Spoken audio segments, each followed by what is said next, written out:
Ça y est, on y est. Comme je vous l'avais annoncé dans la précédente vidéo YouTube, on a un accord qui a été finalisé entre la Chine et les États-Unis en ce qui concerne les tarifs douaniers. Ces deux pays se sont rencontrés à Genève en Suisse ce week-end et ont établi, je vous cite, un accord commercial meilleur que prévu. Et forcément, derrière, ça a vraiment porté les marchés financiers. Alors, qu'est-ce que l'on retrouve majoritairement sur cet accord commercial entre les États-Unis et la Chine? On a notamment du côté des États-Unis une réduction des tarifs douaniers vis-à-vis de la Chine en passant de 145% à 30% dans les prochains 90 jours. Et à l'inverse, vis-à-vis de la Chine, on a une réduction des tarifs douaniers allant de 125% à 10%. Et donc là, forcément, ça a porté les marchés financiers. Les marchés financiers sont rassurés. Pourquoi? Parce qu'on a ici un dialogue entre la Chine et les États-Unis. Et forcément, ici, on n'a pas de guerre commerciale qui va s'installer et qui va escalader. Donc là, on a vraiment le dialogue qui est renoué entre les États-Unis et la Chine et forcément, ça a apporté les marchés financiers. On va le voir plus en détail tout à l'heure. Mais en fait, qu'est-ce qu'il faut retenir de cet accord? C'est qu'on peut dire que c'est un premier accord, c'est un prémisse d'un accord qui se veut fondamental. Et bien sûr, on a eu des déclarations de Trump tout au long de la journée de lundi qui a un petit peu tempéré ce premier accord. Et je vais vous le citer pour que vous ayez vraiment les grandes lignes de ce qu'a déclaré Donald Trump au sujet de cet accord entre la Chine et les États-Unis en ce qui concerne les tarifs douaniers. Alors en fait, ce qu'il faut retenir, c'est que Trump a déclaré « Nous avons réalisé une réinitialisation totale avec la Chine ». Donc là, vous voyez bien qu'on a vraiment mis les querelles de côté et qu'on a renoué le dialogue. Ensuite, l'accord avec la Chine ne couvre pas les tarifs douaniers sur les voitures, l'acier, l'aluminium ou les produits pharmaceutiques. Vous voyez bien que dans cet accord, ce n'est pas un accord global, mais il a vraiment des particularités. Ensuite, la meilleure partie de l'accord, c'est que la Chine a accepté de s'ouvrir. Donc, Donald Trump se félicite de renouer le dialogue avec la Chine et de pouvoir trouver un compromis entre la Chine et les États-Unis en ce qui concerne les tarifs douaniers. Par contre, attention, Donald Trump, bien sûr, comme toujours, qui souffle le chaud et le froid, a déclaré par la suite « Les tarifs douaniers sur la Chine augmenteront en l'absence d'accord, mais ne remonteront pas jusqu'à 145%. » Donc, vous voyez, ici, on se félicite d'un accord entre la Chine et les États-Unis en ce qui concerne les tarifs douaniers. Par contre, attention, sur cette trêve de 90 jours, si on n'arrive pas à s'accorder sur les autres points clés de cet accord commercial, alors Donald Trump pourrait réaugmenter les tarifs douaniers vis-à-vis de la Chine.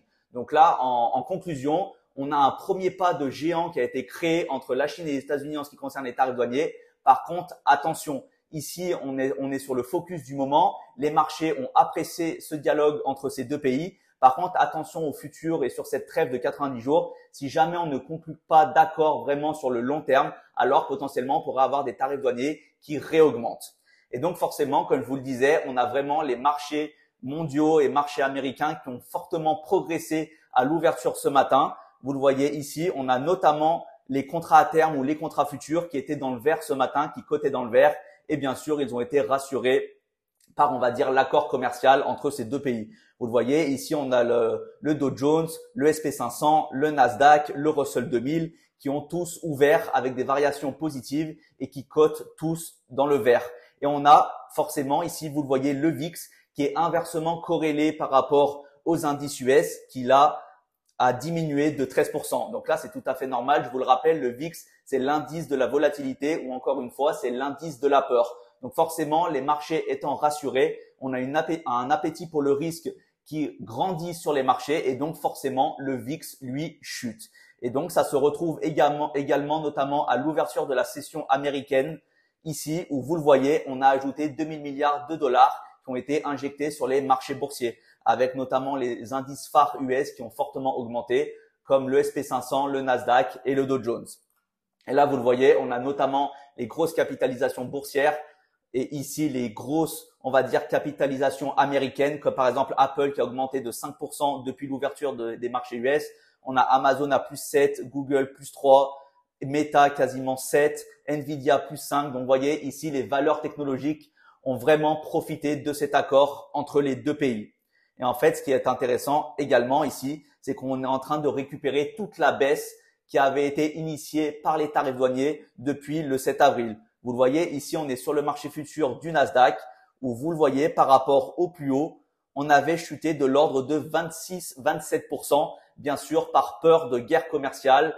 Et ici, vous le voyez, on a bien récupéré depuis le plus bas qui avait été initié sur le Nasdaq à 16 430, 440 points. Et là, par rapport au plus bas, vous le voyez, on a récupéré quasiment 27%. Donc là, vous le voyez, forcément ici, on repart sur une tendance haussière court et moyen terme. Et là, les marchés sont vraiment rassurés par ce qu'il se passe d'un point de vue fondamental et géopolitique. Et vous le voyez, par rapport au précédent plus haut, on est simplement revenu à moins 7% comparé au moins 25, moins 30%. Donc là, du chemin a été fait depuis début avril. Et en fait, c'est exactement la même chose ici avec le SP500, donc le contrat futur du SP500. On a sensiblement la même configuration que sur le Nasdaq, où on avait chuté de l'ordre de 21%, un petit peu moins que sur le Nasdaq, forcément moins de valeur technologique par rapport à la pondération de l'indice. Et là, vous le voyez, on est bien remonté pour aller récupérer 21% depuis le plus bas qui avait été initié à ce niveau-là, du 9 avril. Donc, vous voyez, ici, on a vraiment une tendance qui repart de plus belle sur les indices américains, que ce soit le SP500 ou bien le Nasdaq. Et si maintenant, on va chercher le VIX, donc l'indice de volatilité, vous le voyez, regardez par rapport à la peur qu'il y avait sur les marchés à ce niveau-là, donc mars, avril, on était monté jusqu'à 60 et là, vous le voyez, on revient dans des niveaux qui sont classiques pour le VIX en ce qui concerne l'indice de volatilité du SP500. On revient sur ces niveaux, on va dire, entre les 12 et entre les 25-30. Donc là, vous le voyez forcément, étant inversement corrélé, comme je vous l'ai dit, au SP500, plus les marchés sont rassurants, plus on a, on va dire, une appétence à prendre du risque, à trader ces marchés à la hausse et à acheter les indices, forcément, le VIX, lui, chute et on le voit très bien ici. Vous le voyez, il a ouvert avec un gap baissier, alors que si vous allez sur le Nasdaq, vous le voyez aujourd'hui, il a ouvert avec un gap haussier qu'on peut aller voir par exemple en H4. Vous le voyez ici, on a bien ce gap où on a ouvert avec un gap haussier de l'ordre de, je dirais, 200 points. C'est ça, 200 points. Donc, vous voyez, on a vraiment ouvert avec un gap haussier sur le Nasdaq. Donc, c'est vraiment signe que l'appétit est revenu sur les marchés et que les acheteurs prennent la main pour acheter le Nasdaq, acheter le SP500 et acheter les fortes capitalisations boursières. Donc, maintenant qu'on a vu ça, bien sûr, c'est ce qui va régir encore une fois cette semaine. Il faut vraiment être attentif à ça, aux nouvelles déclarations de Donald Trump, aux déclarations également de son homologue Scott Bessent. Et forcément, ça va avoir un réel impact sur les marchés financiers. Mais il ne faut pas également oublier ce qui nous attend cette semaine d'un point de vue macroéconomique et fondamental. On aura sur la journée de mardi 13 mai l'IPC. L'IPC, c'est l'indice des prix à la consommation et c'est directement lié à l'inflation. Donc en fait, vous avez deux types d'IPC, indice des prix à la consommation en core et en normal. Le core, en fait, c'est l'indice des prix à la consommation où on a enlevé les éléments volatiles comme par exemple l'alimentation ou l'énergie. Et donc là, ça va être également à suivre de très près. Pourquoi? Parce que forcément, ça peut vraiment être un catalyseur pour les marchés. Si on a une inflation qui est plus basse qu'attendue, alors forcément, c'est positif pour les marchés et ça va pousser encore une fois les marchés à la hausse. Par contre, attention, si on a une inflation, si on a un regain d'inflation, un IPC qui est plus fort qu'attendu, alors ça pourrait tempérer un petit peu l'avis général sur les marchés en ce moment où on est très bullish et on pourrait avoir une petite consolidation ou bien un léger retracement. Donc ça, c'est vraiment à suivre de très près sur la journée de mardi. IPC core mensuel et annuel et IPC mensuel et annuel. Donc là, vous le voyez, sur l'IPC annuel, on table sur 2,4. Donc, on table sur une stagnation de l'inflation ici par rapport au mois précédent, par rapport au mois de mars. Ensuite, sur la journée de mercredi, on aura les stocks de pétrole brut. Et enfin, sur la journée de jeudi, on aura les ventes au détail principales. Et on aura également ici, vous le voyez, les ventes au détail, donc vente au détail et vente au détail principale. On aura comme chaque jeudi les inscriptions hebdomadaires au chômage. Donc, vous voyez encore une fois ici, on est vraiment sur une stagnation par rapport à la semaine dernière où précédemment, on était sur 228 000 inscriptions hebdomadaires au chômage et là, on table sur 229 000. Donc, on est sensiblement sur les mêmes niveaux. Et enfin, on aura bien sûr un discours de Jérôme Powell, président de la Réserve fédérale américaine, qui nous donnera un topo et un discours sur la potentielle politique monétaire que va appliquer la Fed sur la fin de l'année 2025 et comment il analyse les chiffres, notamment de l'inflation. Est-ce qu'on va avoir plusieurs baisses de taux d'ici la fin de l'année? Si oui, combien? Et potentiellement, est-ce que ça sera 25 points de base, 50 points de base, etc.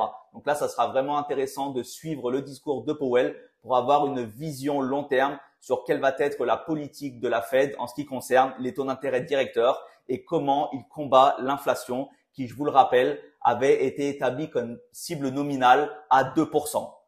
Donc là, ce sont vraiment les grands focus et les grands sujets que l'on va avoir cette semaine.